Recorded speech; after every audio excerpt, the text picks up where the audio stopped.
네, 창피해서 국회의원 못하겠다. 내년 총선 불출마 선언한 더불어민주당 이철희 의원 오늘 스튜디오에 직접 좀 모셨습니다. 어서 오세요. 네, 안녕하십니까. 뭐가 그렇게 창피했어요? 많았죠. 뭐가 제일 핵심적으로 창피했어요? 다른 사람 눈에 정치하는 사람들의 모습, 심하게 말하면 꼴이 어떻게 비칠까. 그게 국정감사 가서 감사는 안 하고 여야 국회의원들끼리 고성 지르면서 싸우는 모습, 이런 것들이 가장 창피하고요. 제가 생각했던 그 이상으로 좀 정치가 많이 이렇게 거칠어져 있는 모습, 또 성과는 잘 안 나는 모습, 이런 것들이 어디 가서 뭐 그래도 좀 국회의원이라고 하면 뭔가 좀 나란 일을 하면서 좀 봉사한다, 이런 자부심이 생겨야 되는데 예. 국민들 보기 좀 민망하고 이런 생각이 자주 들어서 길 걸을 때는 좀 고개를 안 들고 되게 숙이고 다니는 편이라 많이 창피했죠. 이런 질문 많이 받았을 텐데 사실 정치 인생으로 따지면 길잖아요. 그렇죠. 몇십 년 되죠? 93년에 제가 국회를 들어갔으니까. 국회 보좌관으로. 네, 제가 정치한 건 아닙니다만 정치 언저리 있었죠. 정치 언저리. 네. 93년부터. 네. 그리고 뭐 청와대도 있었고. 네. 당에서도 중요한 역할을 한 적이 있고. 그죠? 네. 그러니까 뭐 거의 30년 가까이 계속 정치권에 있었잖아요. 왜 몰랐냐 이러지. 왜 몰랐어요? 이런 줄 몰랐어요? 솔직히 고백하면 이 정도인 줄은 몰랐습니다. 되게 국회의원이 정치의 주역이잖아요. 나머지는 다 스포츠 이제 옆에서 이제 보좌하는 사람들이니까 정치인들만이 알 수 있는, 국회의원들만이 알 수 있는 세계가 또 있어요. 아, 그들의 리그가 또 있습니다. 그건 처음 봤겠군요. 네, 그건 제가 볼 수 없어서 처음 본 것도 있고, 정치가 탄핵 이후에 많이 거칠어진 것 같아요. 그러니까 당한 쪽은 더 감정이 꾹꾹 누르고 있었겠습니다만 언제든지 표출할 정도의 정서가 굉장히 거칠어져 있고, 예. 또 저희는 저희대로 촛불의 민심이 그랬기 때문에 적폐청산이라는 걸 또 하면서 갈 수밖에 없었던 사정이 있고, 그런 거 저런 거 지나면서 저희가 조금 이제 흠이 잡히거나 틈이 생기면 또 당했던 쪽에서는 이렇게 공격을 또 거칠게 하게 나오고 또 험해지는 거잖아요. 네, 네. 그래서 정서적으로 험해질 수밖에 없는 조건은 토양은 충분히 갖춰져 있었던 거고, 게다가 지금은 국회 구조가 야당이 반대하면 저희가 야당일 때도 마찬가지였습니다. 저희가 야당으로 들어가서 여당이 됐거든요. 그렇죠. 저희가 야당 때도 마찬가지였습니다만 제일 야당이 반대하면 대통령도 할 수 있는 게 별로 아무것도 못하죠. 국회 선진화법 네, 그렇습니다. 덕분인지 때문인지. 네. 예. 대통령이 아니라 대통령 하랩이라도 뭐 할 수 있는 게 별로 없어서 예. 야당이 이러면 이제 되게 타협을 할 거다, 협상이 더 활성화되지 않겠냐, 이른바 협의민주주의가 가능하지 않겠냐 그랬는데 결과는 정반대로 반대로 갔다. 네, 이른바 닥치고 반대입니다. 그러면 여당이라도 할 수 있는 게 아무것도 없거든요. 그러면 말로 공격하는 것밖에 안 남습니다. 예. 아침에 각 당이 월요일부터 금요일까지 매일 아침에 회의를 하잖아요. 기자들 불러놓고 회의하고 이제 모두 발언이라는 거를 대표도 하고 최고위원들도 주로 하잖아요. 그러면 한 90%는 상대당 공격하는 얘기입니다. 그게 다 대부분의 당들이 그렇게 하고 있습니다. 네, 네. 대변인 논평도 대부분 상대방 공격하는 거잖아요. 그러니까 이거 긍정이나 자기 얘기는 별로 없고요. 상대 공격하는 얘기밖에 없으니까 이거는 거의 복싱 경기죠. 정치가 일종의 장기자랑, 내가 더 잘하는 걸 보여주면 되는데 상대를 때려 눕히는 복싱 경기처럼 되다 보니까 힘들더라고요. 그런 걸 적대적 공존 관계라고 부르죠. 네. 네. 내가 존재하는 이유는 상대방을 욕해야 하기 때문. 네. 내가 존재하는 이유는 이 나라를 이렇게 좋게 하기 위해서가 아니라 상대방을 욕해야 하기 때문에 내가 존재한다. 이런 거잖아요. 지금. 아니, 좋게 하기 위해서는 상대방을 욕을 해야 된다. 아니죠. 이런 논리가 되는 거죠. 게다가 아까 언급하신 대로 탄핵 이후에 더 거칠어졌다라고 했는데 조금 더 전 거슬러 가보면 노 전 대통령 서거, 또 그것을 이제 그쪽 진영에서는 검찰에 의한 뭐 타살 뭐 이런 식의 규정을 하고 탄핵도 어찌 보면 정치적 타살이다라는 식으로 그쪽 진영에서는 부르고 그러면서 이성과 합리의 정치가 아니라 감정과 분노, 나아가면 조롱의 정치식으로 문법이 변화한 것 같은 느낌이 있거든요. 맞습니다. 한편에서. 맞습니다. 그죠? 한편의 조롱, 한편의 저주. 이 두 개가 그러니까요. 사실은 지금 우리 정치를 규정하는 겁니다. 그러니까 이성의 합리가 사라졌어요. 숨쉴 공간이 별로 없죠. 그러니까 이거는 어찌 보면 퇴행 아니에요? 정치의 퇴행? 퇴행이죠. 10년 전에 비해서 더 나빠진 거 아니에요? 나빠졌다고 봅니다. 그죠? 네. 성과도 별로 없죠. 근데 이제 네. 이럴 때 이런 적대적 공정관계다, 또 감정, 그리고 분노, 조롱의 정치다, 뭐 이런 얘기를 할 때 그럼 이걸 어떻게 할까요? 라고 말하면 이건 정말 이건 학계에서 말하는 교과서적 해법이에요.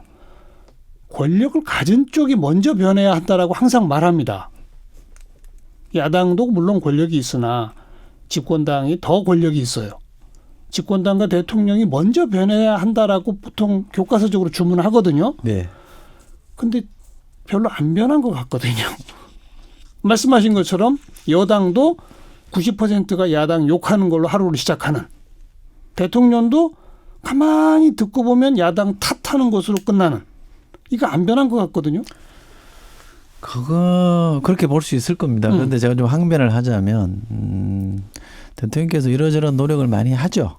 지금 눈에 다 보이는 것뿐만 아니라 보이지 않는 여러 가지 제안들이나 좀 이렇게 도와달라는 요청도 하고 많이 하는데 보이지 않게 야당에게 도와달라고도 한다고요? 하죠.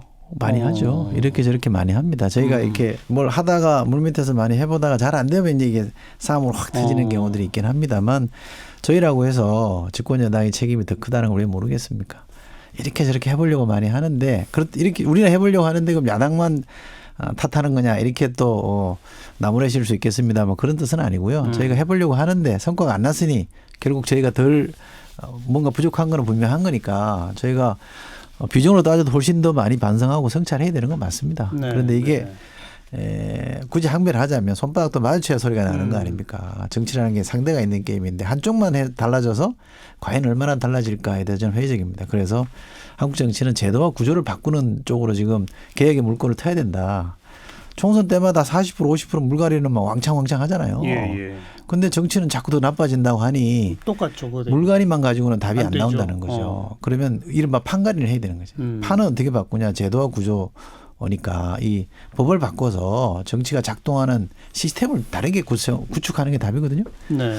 그래서 저는 선거법도 바꿔야 된다고 생각하고 저는 공수처도 정치를 바꾸는 한 축이라고 생각합니다. 그러저러하게 우리가 지금 우리 사회나 정치권에서 해법으로 제시한 것들을 이렇게 풀어내면 조금 정치가 나아질 거라고 보고요. 저는 선진화법 개정해야 된다고 봅니다. 우선 선거법 얘기는 선거법 개정을 하면 그것의 그 논리적인 목표가 절대 다수 의석을 갖는 당이 없도록 하자. 그래야 협치가 가능해진다. 이거잖아요. 네. 근데 사실은 지금 19대 20대 국회 구성을 보면 절대 다수의 의석을 가진 집권당이 없어요. 네. 근데 협치가 안 돼요. 네. 그건 왜 그런 거예요? 그러니까 협치가 작동할 수밖에 없는 시스템이 있으면 이건 안 할 수가 없는데 지금은 우연히 만들어진 거라고 보는 그냥 거죠. 우연히 만들어진 거다. 처음에는 양당제 우리가 지금 크게 보면 양당제잖아요. 그런데 항상 3당 또 크게 보면 4당이 존재해 왔었거든요. 그런데 이거는 일치적인 정당이라고 보는 거거나 또 지금의 의회 지형은 떨어져 나오신 분들, 한국당에서 떨어져 나온 분들까지 해서 좀 이합집산이 좀 있는 거잖아요. 그러니까 이거는 협치를 제도하는 걸 제도적으로 강제하는다기보다는 일시적이고 예외적인 현상이라고 보는 거고요. 또 다른 한편으로 보면 탄핵과 촛불 이후에 국민들이 이게 나라냐라고 하면서 구태와 적폐를 해소하라는 요청이 워낙 강했기 때문에 거기에 응답하다 보면 사실은 협치는 우선순위에 좀 밀렸던 게 사실입니다. 어느 시점부터는 저희가 협치를 해보려고 움직였습니다만 그때는 상당히 감정이 이미 좀 틀어져 있는 상태이기도 하고 또 협치 방식에 대해서 서로 익숙하지 않고 또 협치를 강제하는 힘이 그렇게 강하지 않았거든요. 알겠어요. 너무 거슬러 간 질문인지 모르지만 많은 분들이 그런 얘기를 하기 때문에 물어보는 겁니다. 집권 초반에 탄핵 연대를 가동해서 조금 노골적인 표현 청취자들 이해 쉽게 하려면 통일부 장관 정동영 대표 시키고 심상정 대표 노동부 장관 시키고 그렇게 탄핵 연대식의 협치 구조를 만들어서 자유한국당은 조금 패싱하더라도 과감한 개혁 입법 등등에 더 드라이브를 걸었더라면 뭔가 국면이 바뀌었지 않았을까? 왜 집권 초반에 대통령과 더불어민주당은 그런 선택을 안 했을까라고 묻는 사람들이 있거든요. 네. 어떻게 보세요? 당내에서도 그 아쉬움을 얘기하는 분들이 있습니다. 네. 그런데 저는 선택이라고 보는데요. 물론. 대통령께서도 저는 고민하셨을 거라고 봅니다. 지금 말씀하신 대로 탄핵 연대로 갈 거냐 아니면 촛불 민심이 요구하는 적폐청산으로 갈 거냐 이른바 국정운영의 프레임을 뭘로 가져갈 거냐 고민했을 텐데 대통령은 적폐청산 프레임을 가져간 거고 저는 한 1년 정도는 이건 불가피한 선택이었다고 봅니다. 근데 조금 길어진 게 저는 아쉬움이 남는 그렇죠. 거지 개인적으로는. 근데 그거는 이 프레임 그러니까 적폐청산 프레임이 길어진 거는 온전히 대통령만의 탓이냐? 저는 그건 아니라고 말합니다. 저거는 사법농단이 마지막에 적폐 프레임이 작동할 때 마지막에 터지면서 저희가 생각했던 것보다 더 넓어진 측면도 있고 해서 그런 것이고요. 그 당시에 만약에 저희가 이른바 탄핵연대라는 걸 계속 이어서 개혁연대 입법연대를 했으면 좋았겠다. 라고 하면 실제로 어떻게 작동했을까?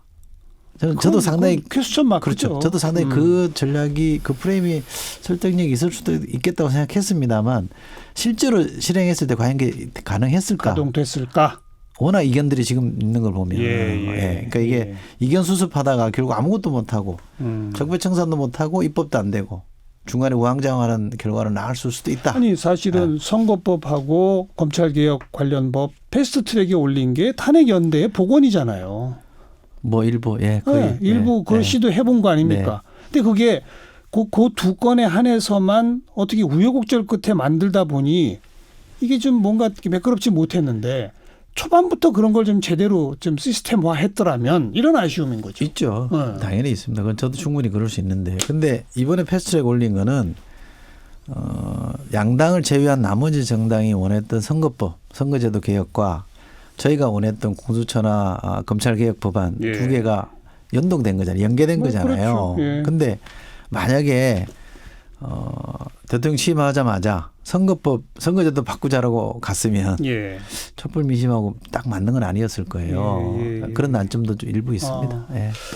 그건 그렇고 선거법하고 검찰개혁법 이게 솔직히 말해서 이미 물 건너간 거 아닙니까?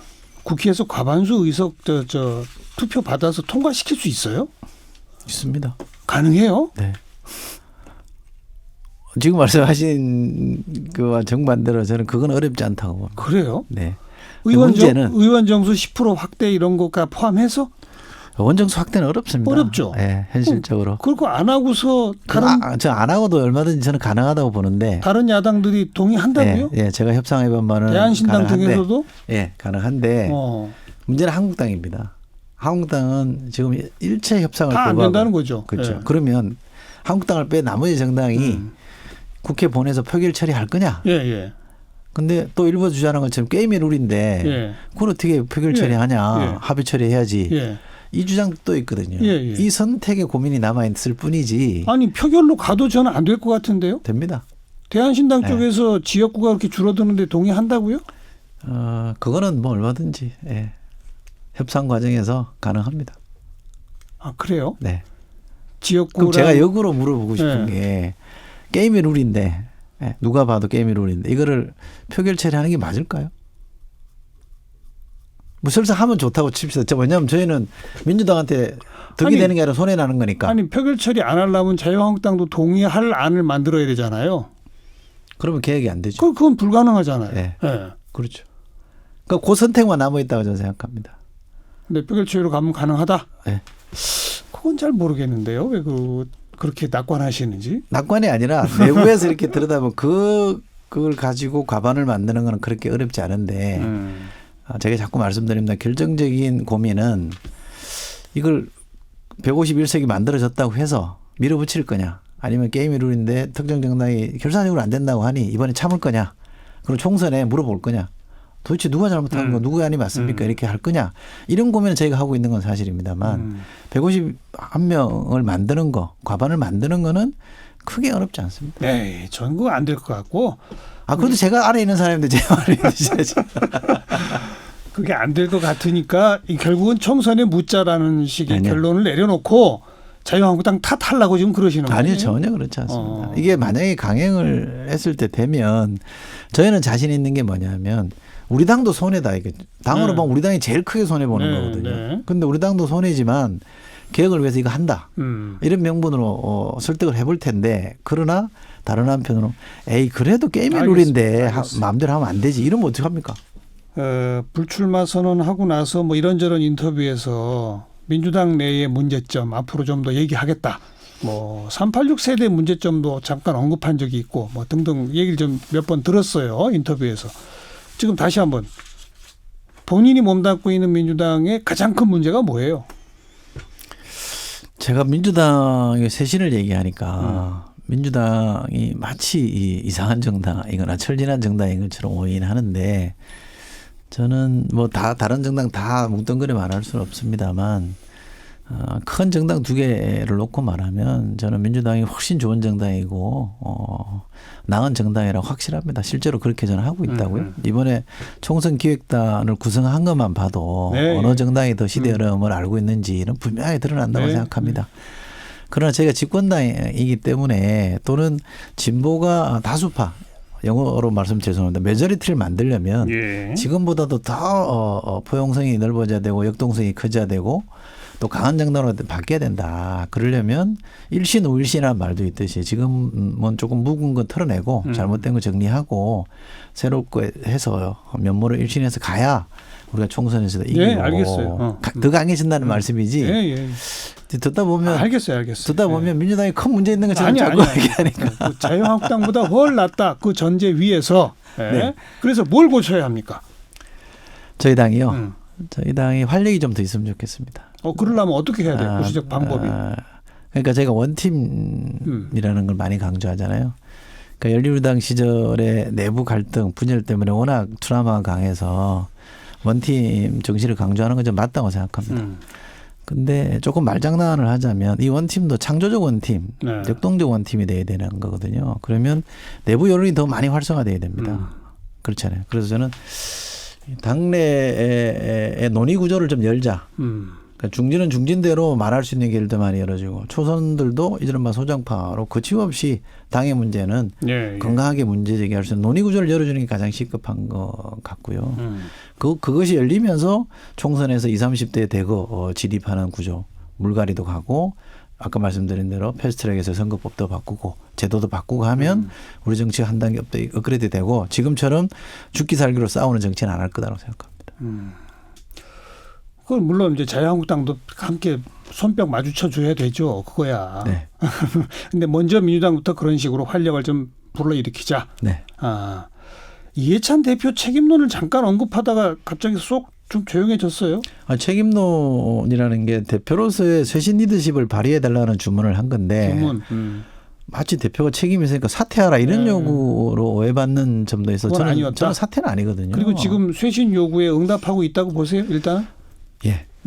우선 사과했고요. 네. 그다음에 총선기획단 띄우면서 파격적으로 했습니다. 파격적으로 했죠. 여성과 청년이 15명 중에 9명이나 차지하고 있으니까 우선 숫자로 보더라도 많이 들어갔고요. 또 선거대책위원회를 조기에 출범한다는 얘기는 총선이라는 게 되게 회고적 투표잖아요. 과거에 대한 걸 가지고 투표하는데 다음 뭐 이른바 차기 주자들, 차기 대선 주자들이 전면에 나서면 이게 전망적 투표가 가능해지는 거기 때문에 자기가 좀 뒤로 빠지고 그렇죠. 선대위 체제로 가겠다. 그렇죠. 그것도 저는 큰 양보라고 생각합니다. 그러면서 쇄신의 큰 물꼬는 텄고 가고 있다. 로드맵을 가고 있다. 근데 그거를 제가 생각하는 기대만큼 속도가 안 난다고 해서 제가 마치 현인이냐. 네, 알겠어요. 그렇게 얘기할 수는 없죠. 네. 이른바 86 중진급들에 대해서는 어떻게 생각하세요? 좀 물러서면 좋겠습니다. 그러니까 저도 뭐 나이를 보면 86 세대인데요. 니들 잘못했으니까 이제 집에 가라 이런 청산론 이거는 좀 별로 억울할 것 같아요. 근데 386이 2000년쯤부터 이제 국회에 들어오기 시작했으니까 총선 출마하고 국회에 들어왔으니까 얼추 한 20년 되는 거 아닙니까? 그 정도면 정치 세대 한 세대로 보더라도 어지간히 한 겁니다. 그렇다고 뭐 386은 무조건 도매금으로 다 집에 가라는 거 물러나라는 건 아니고요. 자리를 좀 비켜줘야 기존의 자리를 좀 비켜줘야 새로운 물이 들어올 수 있는 거면 어디가 그 역할을 할 수 있겠냐. 저는 386이 학생 운동할 때 민주 운동할 때 그 열정과 책임감으로 한다면 저는 충분히 양보할 수 있는 거라고 생각하거든요. 저는 지금 이게 역으로 386의 역할론이라고 제가 규정을 합니다. 물러서면 예. 연부 역강은 20, 30대가 되고 들어와서 새로운 발상과 새로운 문제 제기를 하면 한국 정치가 많이 달라질 겁니다. 86 중진급 이미 중진이라고 불려지는 이제 중진이죠. 급 되면 3선 4선 옛날 민주화 운동할 때 정신이 살아있나요? 살아있죠. 그런가요? 아 그럼요. 그러면 이철희 의원의 요구에 아마 이렇게 응답하겠네요. 아니 사석에서 얘기하면 그런 거에 대해서 좀 흔쾌합니다. 근데 막 쫓아내듯이 청산대상이듯이 몰아내는 거에 대해서 상당히 불쾌한 거는 누구나 다 마찬가지일 건데 저는 그렇게 강압하지 않고도 이분들이 자발적으로 자기 역할을 그렇게 정리할 거라고 봅니다. 지금은 채울 때가 아니라 비워줄 때거든요. 저희 역할은 386의 역할은 비워줄 때입니다. 근데 반대로 이철희 의원을 향해서도 그렇게 그만두고 불출마하고 나가는 거 그게 제일 쉽다. 그 선택이. 그 자리에 오히려 다른 당 예를 들어 자유한국당 사람이 의원이 돼버리면 어떡하냐. 이철희 의원 같이 그래도 선거에 붙어볼 만한 의원들이 그래도 여전히 계속 뛰어줘야 되는 거 아니냐. 버텨줘야 되는 거 아니냐라는 반론에 대해서 어떻게 생각하세요? 뭐 상당 부분 인정합니다.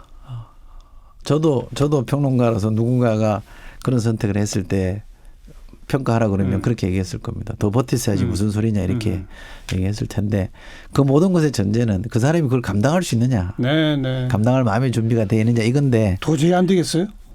저도 하려고 해봤습니다. 근데 마음이 끝내 안 내켜서 이런 선택을 한 거고요. 떠나는 게 제일 쉽다는 말씀도 맞습니다만 떠나는 게 꼭 쉽지만은 않습니다. 왜냐하면 이게 비워준다는 게 그만큼 어려운 거거든요. 알겠습니다. 예. 그 비워준 자리에 더 연부역강한 젊은 20, 30대가 와서 다른 당에게 의석 내주지 않고 승리하는 그런 당으로 만드는 게 목표가 되겠군요. 네, 그런 당이 돼야 됩니다. 더 강하고 더 큰 정당이 돼야 됩니다. 더불어민주당 이철희 의원이었어요. 고맙습니다. 고맙습니다.